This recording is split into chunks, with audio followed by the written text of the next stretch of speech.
Welcome to Jayasree's kitchen. இன்னைக்கு நம்ம பார்க்க போகிற ரெசிபி காரக்குழம்பு ரெசிபி.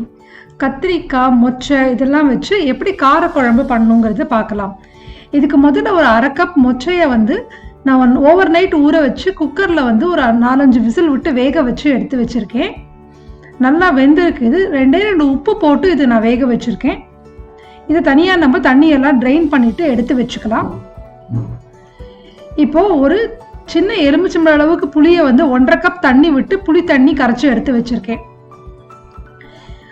ஒரு மிக்சி ஜாரில் 2 டேபிள் ஸ்பூன் தேங்காய், துருவின தேங்காய், அதோட 1/2 டீஸ்பூன் மிளகு, அதுக்கப்புறமா 1 டீஸ்பூன் ஜீரகம், இதெல்லாத்தையும் சேர்த்து நல்ல ஒரு ஃபைன் பேஸ்ட்டை அரைச்சி எடுத்துக்கலாம். நீங்கள் ஜீரகத்துக்கு பதிலாக சோம்பு கூட சேர்த்து அரைச்சிக்கலாம்.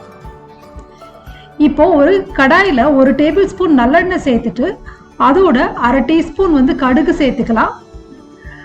அதுக்கப்புறமா அதில் கொஞ்சமாக பெருங்காயம் சேர்த்துட்டு இந்த கடுகு நல்லா பொரிஞ்சதுக்கு அப்புறமா நம்ம இதில் பூண்டும் சின்ன வெங்காயமும் சேர்த்துக்க போகிறோம்.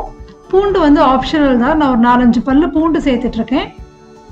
அதோட ஒரு 15-20 வரைக்கும் சின்ன வெங்காயம் சேர்த்துக்கலாம்.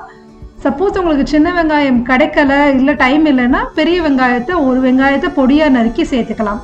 இப்போது இது நல்லா கோல்டன் ப்ரௌன் ஆற வரையிலும் வெங்காயத்தையும் பூண்டையும் நல்லா வதக்கிட்டு இதோட ஒரே ஒரு சின்ன தக்காளி பொடியாக நறுக்கி சேர்த்துட்ருக்கேன். அதோட 4 கத்திரிக்காய் கொஞ்சம் பெருசாக நறுக்கி இதோட சேர்த்துட்ருக்கேன். கத்திரிக்காய்க்கு பதிலாக நீங்கள் முருங்கைக்காய் கூட இதோட சேர்த்துக்கலாம். இதெல்லாத்தையும் ஒரு 2 நிமிஷம் நல்லா வதக்கிக்கலாம். இதுக்கப்புறமா இந்த நம்மளுக்கு குக் பண்ணி வச்சுருக்கோம் இல்லையா, இந்த மொச்சை இதையும் நம்ம சேர்த்துக்கிறோம். மொச்சைக்கு பதிலாக நீங்கள் காராமணி கூட சேர்த்துக்கலாம். அப்படி இல்லாட்டினா ஃப்ரெஷ் சீசனில் கிடைக்கிற பச்சை மொச்சை இருந்தால் கூட வேக வச்சு அதோடு சேர்த்துக்கலாம். இப்போ இதில் கொஞ்சம் கருவேப்பிலையும் சேர்த்துக்கிறேன். இப்போ இதில் புளி தண்ணியும் நம்ம சேர்த்துக்கிறோம். அந்த 1/2 கப் புளி தண்ணி வச்சுருந்தோம் இல்லையா, அதையும் சேர்த்துட்டு 1/2 டீஸ்பூன் மஞ்சள் தூள், அப்புறமா ஒரு 3 டீஸ்பூன் சாம்பார் தூள், உப்பு தேவையான அளவு சேர்த்துக்கலாம். இப்போ இது எல்லாத்தையும் நல்லா மிக்ஸ் பண்ணி விட்டுக்கோங்க. மிக்ஸ் பண்ணதுக்கு அப்புறமா இது நல்லா கொதிக்கட்டும். கொதிச்சு நல்லா ஒரு குழம்பு கன்சிஸ்டன்சிக்கு வந்துக்கட்டும். பார்த்தீங்கன்னா அடுப்பை மீடியம் ஃப்ளேம்லேயே வச்சு கொதிக்க வைங்க. இப்போ இது நல்லா கொதிச்சாச்சு. நம்மளுக்கு இந்த கத்திரிக்காயெலாம் நல்லா வெந்து குழம்பு ஒரு நல்ல கன்சிஸ்டன்சிக்கு வந்துடுது. இந்த சமயத்தில் நம்ம அரைச்சி வச்சுருக்க தேங்காய் பேஸ்ட் இருக்கு இல்லையா, தேங்காய், மிளகு, ஜீரகம் அரைச்சி வந்தோம் இல்லையா, அதை நம்ம சேர்த்துக்கலாம். நான் முன்னாடியே சொன்ன மாதிரி ஜீரகத்துக்கு பதிலாக சோம்பு உங்களுக்கு வாசனை பிடிச்சவங்க சோம்பு கூட சேர்த்துக்கலாம். இதுக்கு இந்த காரக்குழம்பு நல்லாயிருக்கும்.